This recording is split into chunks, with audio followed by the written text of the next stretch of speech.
Well, welcome to your show. This is no longer my show. It's your show. Are we formally announcing that? We staged a coup and we took it over. Yeah, well, I mean, we don't have a name for it yet, but I think people can expect to see this content living on its own and outside of the chamomile universe in the near future. Yeah. And Happy New Year. This is January 1st, 2022. Yes. We're in the first 13 hours of 2022. The year is very fresh, and we are not. No, we look fresh. We had Always. some nice drinks last night. But we rang in the new year with gusto. So I wanted to talk to you guys today about marriage-minded dating online. What has your experience been? Well, Where do you start? yeah, where do we start? So, I guess just to reiterate, we're marriage-minded women of 30. We're going to share our perspective of like the internet, dating, and masculinity in general in this era. And I just downloaded Tinder yesterday. I've never used it before. Not because I'm really looking for anything on there, but just as like a sociological observation, just to see what's going on. I live in a rural area. Pretty bleak. It was fascinating. We noticed there's a lot of vice signaling instead of virtue signaling. So like I took some screenshots of some things.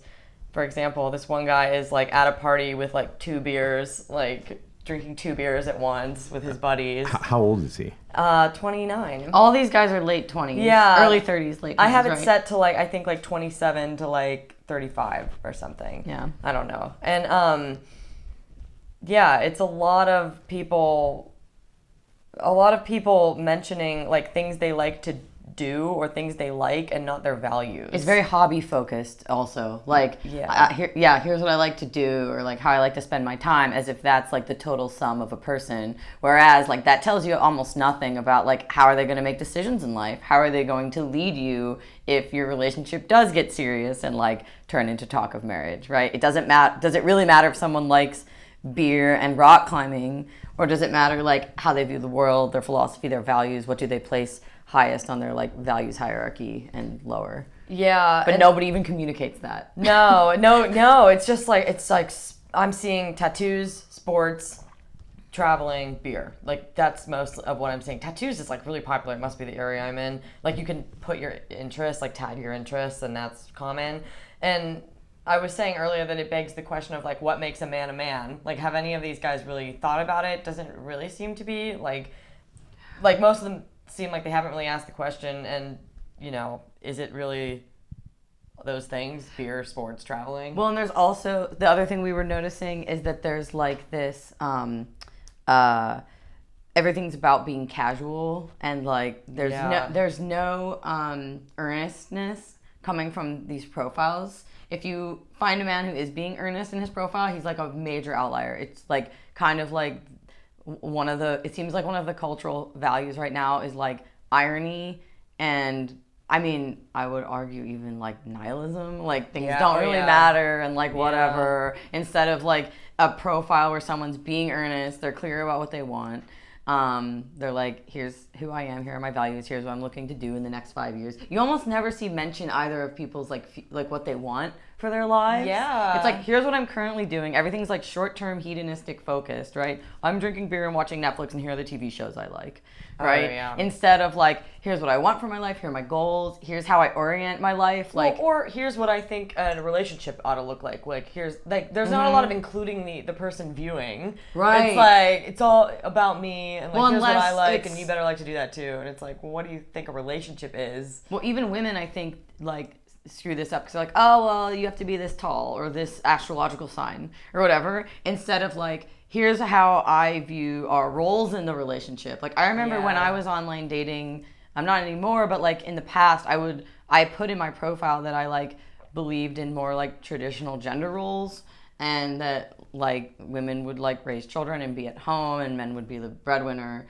And I actually like put that out there, and I was on a religious dating site that was like specifically for Christians, and other men would like put that in there as well. So they're like being explicit about like, here's what I like expect from the formation of our like partnership or our relationship, Right. and here's what it should look like. But like generally, the like culture of people who aren't like that explicit about and have like thought a lot about what they want, it's just like, here's what I'm up to. It's not the mainstream is not what you found on the niche Christian dating app. The mainstream is something entirely different where it's just like, it's like, here's how I'm having fun. Yeah, here's how I'm having fun. And maybe you could have fun with it. I wanted to ask you a question about this culture of irony and nihilism that you mentioned.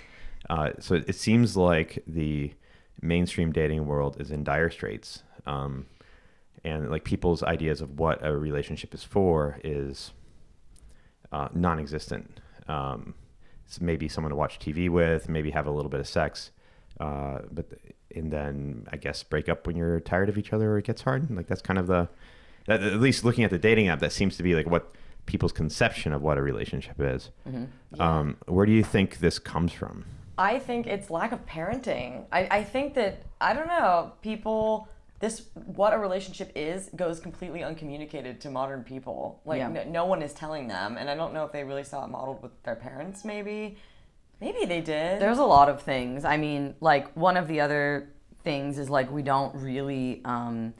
There's a couple things. We don't encourage each other to think long term anymore. I don't think. I think the culture is very like.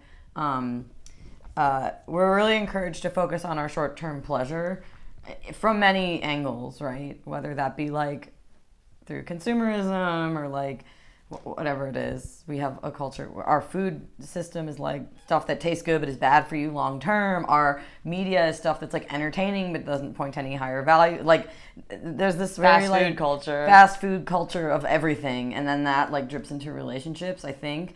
Where it's just like we almost take this like consumptive view of relationships, where it's like, does it entertain me for a little bit, and if not, I can get a new one, right? And so maybe that's it. But then I don't know how deep you want to go, but I think the loss of God from our culture is like the number one reason why people aren't viewing things that way.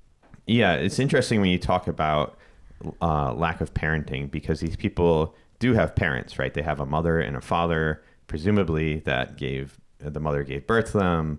The father contributed some genetic material and maybe helped raise them. So there seems to be a way that maybe the past generations were sort of running on default. Like they had this idea that you're supposed to have children and you're supposed to have a family sort of in the air, and it was unquestioned. It was just kind of the culture. But they were in process, like in the boomer generation, they were in process of sort of unraveling that and questioning that and viewing it as oppressive instead of necessary. And so they didn't pass those ideas down to their kids who, being humans, they want to be with other humans and, have touch and sex and partnership, but they don't know why. They don't fit it into any sort of larger pattern of meaning anymore. That seems to be maybe what's going on. It's the culture of individualism, right? The idea that like just do whatever makes you happy and like just choose your own path. And basically, if someone doesn't fit into that, then screw them. But like what's lost is the like the universality of human meaning. Like what are universal things that give us meaning, and also the loss of a sense of modern people being connected to others through time, right? Like I don't think people think a lot about their like ancestral lineage or history, or like where did you come from? What sacrifices were made to bring the present world into being? And what did your ancestors have to do or give up or focus on or prioritize in order to build the world that you enjoy today? And people don't think about that, right? But once you start to think about that, then you start to go, maybe I have a duty to the future, right? Maybe I want to sacrifice my ability to sleep with any woman I want, to pick one, to start a family, to like continue on, to pass things on, to make sure there's something here when I'm gone. Like that whole broader conception of where you are in like historical reality is gone. So then all that's left is the short term. It's Netflix. It seems like sacrifice is productive, right? To build the future, you have to let go of the possible futures you're not building. even we should maybe do a full podcast about this, but like Roosh wrote a blog post recently on whether or not you should move. And I didn't think it was a great blog post, but it's a very interesting topic that people have that we've talked about a lot. Like, do you move to the place that's cool and hot, or do you, but any place that is a good place to live, like it required people to sacrifice and to stay there and to build it to make the things that make it cool. Like if there's a great public parks or great architecture in a particular area, sure, you could like descend upon that and say like, I'm going to move to the nicest place, but there were already people building there before it was cool that made it what it is. It's like, are you going to go consume what someone else built, or are you going to sacrifice your optionality of being able to go and travel wherever you want to stay put somewhere and build a place and contribute to building a place? But it's the same with the family, right? Or dating, right? Like I think that if you're dating and you're properly oriented, your goal should be to select a partner that is compatible with you and complementary to you, and then to sacrifice all the other options, commit to that one person, and then you can build, right? But you have to stay, right? You have to give up your optionality. So when we're on dating apps, there's absolutely no sense of like that even being the goal. It's just like building, like what do you want to build with someone? It's just, do you want to lay around and watch Netflix with me? It's a lot of, I keep seeing down for whatever, looking for a good time. Like that is, I saw maybe one guy over like an hour of swiping that said not looking for a hookup. But he didn't say he was looking for marriage, just not a hookup. But also like the crazy thing about this is like maybe that's all okay when you're like 17 or 18. These guys are 30. These are like people in their late 20s are not figuring out what dating is for, or like giving any consideration to their long-term contributions to the earth. Yeah, like, I guess it's like, a deeper, maybe it's just a deeper concept and not everyone understands, but... Well, and even in the past, like I don't think most people were like, I'm gonna have kids because I appreciate the sacrifices of my ancestors and I want to contribute to the building of the future. Like maybe, right. But like I think most people were just enmeshed in a culture where that was what you did. Yeah, most people didn't have the option to mess around because most people were pair bonding and getting together and having families. So I don't think you even like had the choice of just... Well, it was encouraged and celebrated and like thought of as this ultimate good, this universal good. But now I think since we have the individualistic culture of like you do you, follow your own path, follow your bliss, follow your dreams, it's just like people, there's no social pressure to like towards family formation. It's just like people look at people who are just living for themselves and they don't see anything wrong with it. Yeah. So I think it's the difference between a culture that's living and a culture with a death wish. Yeah. Like when it's just sort of in the air. In most cultures and most times throughout most of history, it was assumed that you would reproduce. And they didn't have to know why. Like you could come up with a why. You could look at biblical examples. You could, think philosophically about like, what if everyone behaved this way versus that way? But they didn't need a why. It was just kind of the default thing. And then we've invented the first culture in the history of the world where continuing itself is not a priority. Yeah. Which it doesn't matter. It's optional. It's kind of weird. Maybe one of the reasons why these guys might be so non-committal and not family oriented on these apps too is because maybe they're not finding the women respond to that. Yeah, I think a lot of women just want to hook up as well, and they're fed all this like sexual empowerment bullcrap that they think that makes them really like sexy and cute, but they aren't really aware that they're hurting themselves. I think, or maybe they're not in touch with like their like deeper feminine desires to like marry and have children. It's just that's not promoted for women either. So maybe, yeah, I'm Women have been taught that independence is a virtue. Yeah, like that's what they think. Being independent, not needing a man, all that stuff is virtuous. And they've also been taught that careerism is virtuous. That like the way to show your worth and prove your worth is to stick it to the man in this oppressive system that keeps you down. And like and that it's virtuous to like overcome your shackles and become what an independent woman. Like that's what we've been taught. So Yeah, so men and women are symbiotic, right? So if you're seeing men who are like very casual, there's probably there's the opposite is true where women are doing that as well. I also noticed, I wanted to go back to the horoscope thing. A lot of these guys have their astrological sign in their bio more than I thought. So that must mean that these women have that as a very high value. They're asking a lot of guys what their astrological sign is and trying to like make a match based on that, which I find very odd. Well, that also sort of points to the absence of meaning. The absence of God as well. Astrological signs can merely be like a fun thing, but people don't have meaning in other realms, so they're like using this sort of shallow marker of like what day of the year were you born to determine like everything they think they might need to know about a person, rather than asking them meaningful questions about like, you know, what are your goals for the next 5 years? Like, what do you think the proper relationship roles are for men and women? Like, what just like any other question that would like get into how they like think about the world. Yeah, and I'm not sure if this is a rural thing, but I saw a lot of I have a job like on there, which is really bleak. like you would think it was I have a pulse, I have a job. I have a pulse, I have a job, and I like You'll Netflix. see that too, like I have a car, I have a job. Yeah. So the bar's pretty low, right? Pretty low. Mm-hmm. Yeah. It's interesting too because this recent trip down Tinder Lane has been in a rural area, what we think of as being more.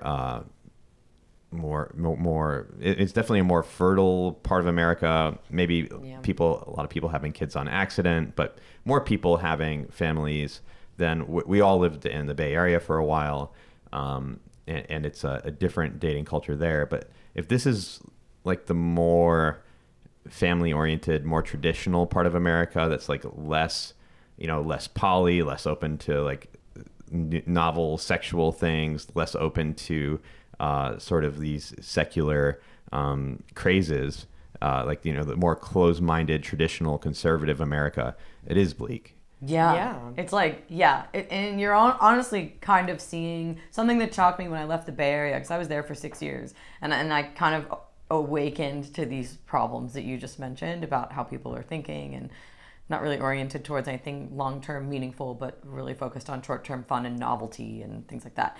And I was like, oh great, I'm gonna leave and go back to like normal America where like people have values and families are intact and all these things. And I was kind of surprised to see the decay there too, right? It might be a little less on the surface, a little less obvious, but it's there enough that it's very concerning. Especially amongst young people. Yeah. So that means the like, what's the word, malaise? Is that what it means? The word is for like this spiritual like lack of, I don't know, spiritual fulfillment is pervasive throughout the entire country, which is very concerning. I wanted to make a point about this fear of missing out or novelty seeking that you talked about. Yeah. In that, to be with someone in a generative way that produces for the future, that makes the world, that regenerates the world, you have to choose to give up everyone else that you could be with, right? All the other potentials. And I just wanted to make it clear for other people that are thinking that way or leaning that way or have that thought or hear us talking that it is hard. It's hard being in this culture, being surrounded by people living the other way, where they treat relationships as very disposable because they're seeking a lot of novelty. It's hard to choose not to do that. And it's hard for me. It's hard for me to choose that, because I see the example of people doing the other way all the time. But it takes I think it takes a community of shared values, and it takes an explicit commitment. This is why religion's important and the church is important as a countercultural force. It's because if I, broke up with you to go try to sleep with lots of other women, like there's always something in a man, or I think in people, that appreciates novelty. In poly circles, they talk about that new relationship energy. But if I did that, then I would disappoint my peers. So my peers and I together are sort of bonded together in this culture that's producing the future, that's living in a generative way. Yeah. And that's very necessary. There's accountability, right? If you surround yourself with other people who have like generation as a value, then they'll hold you accountable for your behavior whenever it's becoming degenerate. I don't think people understand what the word degenerate means. It's like, I remember when we were younger, we'd be like, oh, they're degenerate, haha, and just like laugh about it, but you're literally not producing. The etymology of the word, like generation is the group of people born in a certain time period. You're degenerate. You're not creating. Not producing, right? Yeah, you're not producing. But yeah, it does require in this culture. It almost takes having a bit of a contrarian streak to go in the proper way. Like the culture used to drive you up, and it would like shape you, form you into a direction or into a type of person that could be generative, and now it drives you down. If you follow the culture, you end up in a really bad place. You have to actually not follow the culture to end up in a good place, that's a sign of an unhealthy society.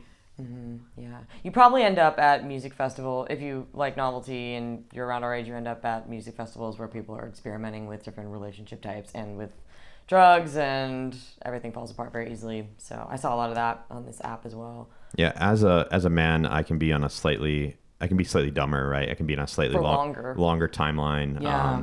And I was, but you know, there's a difference between being at festivals in your 20s, preferably early 20s. Yeah. But you know, in your late 20s versus like your 30s, like most of my festival going was, versus like I saw other guys at these festivals that were in their late 40s, and they're trying to like look cool and meet girls, and it's hard because you're like wrinkly and you're starting to have health problems, and like you should have been working on something a long time ago that was like meaningful, and it just seems so bleak. Like I could see the fun I was having already starting to lose its luster after my third or fourth Burning Man, but I'm like, what's the future here? And I look at the guy that's like 50 and trying to meet chicks at a festival, and I'm like, I don't want that. I don't want that. Bad luck. Like that's just consumption. And so I think if you're gonna chase novelty and excitement, like it's more excusable to have that FOMO when you're younger. Like at some point, it's just not the right time anymore. Well, and I also think that people, they have this idea that like having a home and family life is boring or something, and even women like get this idea or fed this idea that like having children is like the end of your fun or like the end of your novelty. But even our idea about like what's fun is kind of off. Like we had a ton of fun in our family growing up. We still have fun in our family. Like it's not like this boring thing. Like there's this idea. It's a different type of fun. It's certainly more wholesome fun. So if you're not looking for wholesome fun, then maybe but there's this idea that like the only exciting thing to do, the cool thing to do, is to like go do drugs and like wear a onesie in the middle of the desert at a festival. And it's like, like I don't know. Different taste. I remember I was dating someone who wasn't sure if he wanted to have kids, and I shouldn't have been dating him when I realized. Well, anyway, he wasn't sure if he wanted to have kids, and we would talk about it, and I would tell him, and he would be like, well, I want to do new things, and novelty was a high value for him, and I was like, but it is a new and different thing to have kids. Like that does introduce.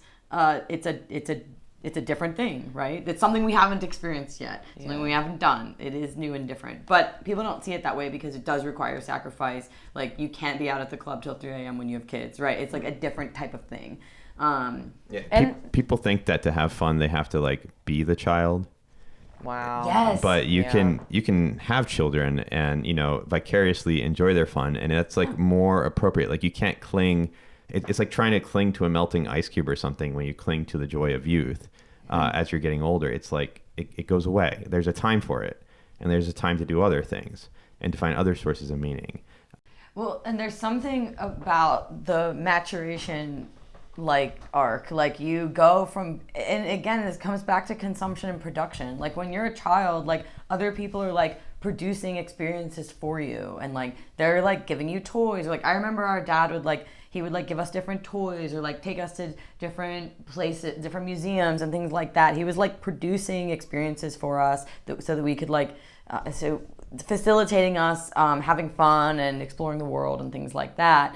And when you're a child, you can take that all in from other people around you providing it. But then like the shift to adulthood is then to, again, it's like production. It's like then you shift and produce that for others. And there's a joy and a meaning in that too. It's the opposite angle of when you're a child, but to be able to like create an experience for someone else, to like facilitate them enjoying life, to like take care of them is meaningful. It's different, but it's meaningful and it is fun in a different way. You have to create an environment that children could be brought into, and I don't think a lot of people are trying to do that are on these apps and things like that. I remember going to a party in San Francisco, and like there was like a 45-year-old man who was throwing the party, and he was dressed in like this ridiculous outfit with like cotton balls all over him and like pom-poms. I don't know what he was going for in his costume, but I remember looking at him and being like, you should have a child that's dressed that way, but you're dressed that way. It's like you obviously want to have fun and like facilitate these events where people can like be silly and wear costumes and stuff, but like at your age it's like a weird look to have that be on you instead of you facilitating it for someone younger. It's just there's something a little narcissistic and selfish about trying to cling to eternal youth. Yeah, it's like a denial of reality, really.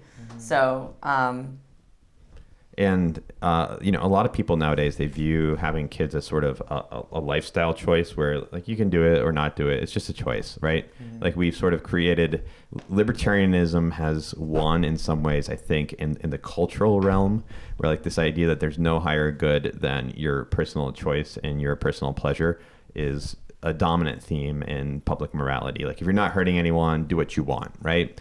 And but I think that's false. Like I think there is something in Christian tradition, marriage is a gift from God, and it is not the same as every other choice. It is divine, and it is salvific to have to be in the role of the husband that has to relate to the wife, that's locked in a relationship with the wife, and the wife locked in her relationship with the husband, and both of them giving and learning how to love and learning how to go outside themselves and take pleasure in others' joy. Like that whole process of transformation that a parent goes through is salvific. It is not the same as any other choice you can make. It is making you a better person. It's bringing you closer to God. Yeah, it's challenging. God is the Father. Yeah. Well said. Yeah. I don't know if we want to get back to what we see on dating apps. Well, instead of dating, we were going to talk about just online, like socializing in general that could lead to, like my Twitter or whatever. Well, we can talk about that some because you, Amy, so you're a very talented, above average, intelligent person that is, you write, you paint, you dance. Like you're a very generative person. So thanks. How has it been trying dating apps for you as the person you are? It's pretty bleak and demoralizing. Because this is why I think I have more of a shot of meeting someone through the things I create on other platforms than a dating app, because maybe I meet someone who's also creating things. I don't know what's going to happen. Well, this is something you see some on Twitter. Like people say Twitter's the best dating app. Yeah, they say, and I know a lot of people who became married from meeting on Twitter, a lot. And I think it's because you can observe someone in time, like throughout time, how they behave, interact with other accounts and other people, and get a better assessment of their character than just a flat one-dimensional profile where you're only saying what you think are the best things about you. You get a better sense of people's values and where their head's at through their tweets, because it's like a live feed of their thoughts. So that to me seems better than these like static profiles on like Tinder and Bumble and OkCupid. And it takes away the shallow dimension of dating apps. Dating apps are surface level. Is he cute? Does he have a job? What does he like to do? A dating app is like a personal ad, whereas like Twitter is more of a place where people are socializing and like talking about ideas and like what they think about things, and that seems more alive to me than dating apps do. Well, it's also how people used to vet people, right? Like before the internet, before dating apps, would you just like go to a party, you go to your local bar or like I don't know, any sort of a community event, and you would like observe people in time and like how are they interacting with other people, what were they like, what types of things came out of their mouth, what ideas did they have, right? How do they behave, right? But you don't get any of that from an app, and you get it a little more from Twitter, which is a little bit weird. Twitter's almost like you're walking into a room and there's like people interacting and stuff, right? It's a little bit more dynamic. than an app. And there's like dating app. social, like I know this person, they know this person. There's more like you can see who follows who and who Networks. talks to who. It's more of a living like network. It's all digital still and it's all avatars, but it is more of a community simulation than a dating app. So you could see who's associated with who and what maybe that sheds some light on what kind of person they are. And that it just gives you more information, I suppose. I mean, we kind of met through Twitter. Yeah. I knew of you on Twitter, but we were officially introduced by a friend, but I knew who you were on Twitter. But the friend we stayed in touch with primarily through Twitter. Yeah. And he knew me mostly through Twitter. I'm not even sure if we've met in person. Sorry, Zach, in San Francisco things before. I think we did, but yeah, mostly I've only met him in person once. Mostly we followed each other on Twitter. Same. We mostly were Twitter friends. I think it's good for like this podcast is about like the perspective of intelligent, like marriage-minded women. Twitter's better for that than a dating app, I think, because you're going to meet other people who are interested in talking about values and ideas and things like that. It's just a better filter than going through the muck on these dating apps. Well, I think the interesting thing also is that Twitter seems to be attracting people who are noticing the culture is really bombed out of any like eternally resilient values. So they go to Twitter to find like-minded people, and it's not the people who are not noticing. There are people in this culture who have not noticed anything is wrong, right? Right. They think it's okay. They think that the cult of individualism is fine. Blue-pilled. Blue-pilled people. Blue-pilled. Okay, they're blue-pilled. They're normies. They just see the surface normie level. blue-pilled people are Yeah. not thinking anything is wrong, but the people who are becoming awake to that are going to Twitter. I don't know. And so you're going to be more likely to find somebody who sees what you see and has deeper values. And a lot of people ended up on Twitter because they have had bad experiences in relationships. A lot of women are on there because they needed relationship advice, or they were trying to parse out their thoughts about why was I with this guy for 5 years and he never wanted to marry me? What was I doing wrong and what's going on with him that this is the case? Because I think a lot of women think if you that should be the logical end of something, maybe more than men think natural that. progression. The natural progression, and then they're very confused when it turns out men want to keep their options open and really don't want to make sacrifices for them. So that's how I met back on Twitter. Yeah, I was I ended up on there from there too. Yeah. I was why do my relationships keep ending? And it's Yeah. you're vetting for these hyper individualistic guys who are a lot of times atheists, and they don't have the values that would lead them to marriage. Yeah. So Or there's they're- plenty of guys like that. Or they're stuck in the cult of optionality and individualism, right? Yeah. Where their highest value is still keeping their options open. Right. And they think that's the best thing, and they want a woman who will let them keep their options open. And the sad thing is that there's just the lack of pressure to not do that. It's just not there. No one's calling guys schmucks anymore. And when they don't commit. When they don't commit. Yeah. It's whatever He's doing he it. wants. And it's just hurting a lot of people. I think it hurts them and hurts women. So I respect the guys that are doing something and are raising a family. For most of human history, it hasn't been a problem to have a career and a family. Yeah. Every yes. Famous person of the past did that. And now it's people see them as at odds. Well, Yeah, why can't you do that? I think with men, the biggest thing is they think they can't achieve their career goals and have a woman and children Yep. with them. So they just Yep. kind of why I don't want anything that serious because I really need to focus on making $1 million. Yeah. How many of these guys actually make $1 million? And when you're 23, Sure. Fine. But when maybe you're that's 30, okay. But when you're in your 30s, Yeah, it's you kind of missed your chance. You kind of can't keep. I don't know. The idea that you're gonna die one day, you should reflect on that, and it should humble you to the fact that you don't have all the time in the world. So I don't know. I just think marriage and family is what you should be striving for at a later point in life because that's a lot more meaningful than. I don't know. You're hedging your bets when you're trying to become a millionaire in your mid-30s. It's well, you kind of missed your chance to try that in full. And I don't know, there's a humbling element to time that I think is missing where people just get very narcissistic and think, no, well, that doesn't apply to me. I'm different. That's another thing is everyone thinking they're special that I think individualism has led to. You said something interesting earlier about, we were talking about men sort of doing vice signaling. Oh, yeah. And you were saying, well, maybe are men doing this because they're seeing that something on that women want to see that from them, right? And I think that there's this kind of interplay where women are also vice signaling because women are being taught that the thing that they should signal to men is their sexuality, and we like, so you see a lot of women like scantily clad or whatever, like that think Boobs that out. like that, like that's what they should portray on a dating app, and because it shows that they're like, women think that men want to see them sexually empowered. It's not real empowerment, so I put that in quotes. Or sexually available. Available. Easy. First. Yeah, easy, right? And like no one, and so then I think there's like this feedback loop then where men are like, just looking to have fun, whatever.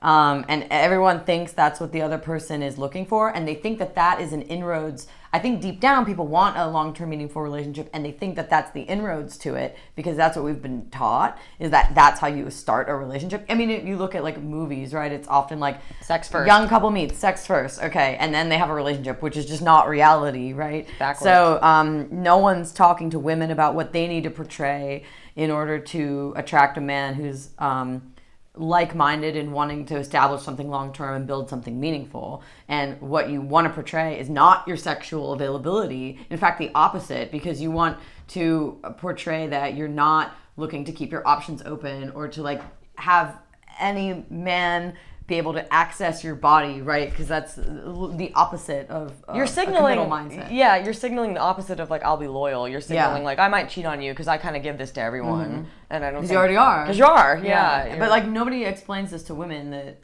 that if they want something meaningful, they want a man to be committal, they have to watch their behavior and what they're portraying. Yes, because women today think, well, I should be able to dress and do whatever I want, and it shouldn't affect him. They completely have cut off like the symbiotic relationship. Yeah. Like we all affect one another. We're communal creatures, whether you want to admit it or not.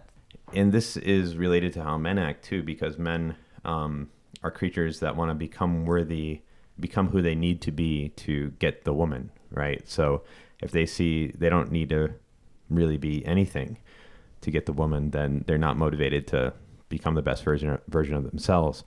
And I know that was relevant for my life, like when I sort of woke up in my mid-30s and I'm like, well, I really want to have a long-term partnership.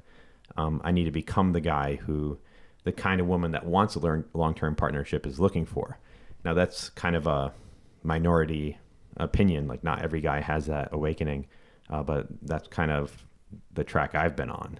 Yeah, the desire has to be there first in order to shape up, I think. And that's what the desire isn't even really there consciously, I think, to have a long-term meaningful partnership. So then, yeah, I think that you have to want it to become it. But women don't understand that like they kind of set the standard for the behavior they'll accept from men. So if women are quick to sleep with men who are non-committal, maybe don't have a job, maybe are like just focused on vices, and they'll still sleep with them, you're rewarding men for being schmucks, right? And so instead of like holding back and creating a space for him to rise and meet you, like that's the important thing that's the important message that women aren't getting, that we really set the standard for men, and that requires restraint on our part.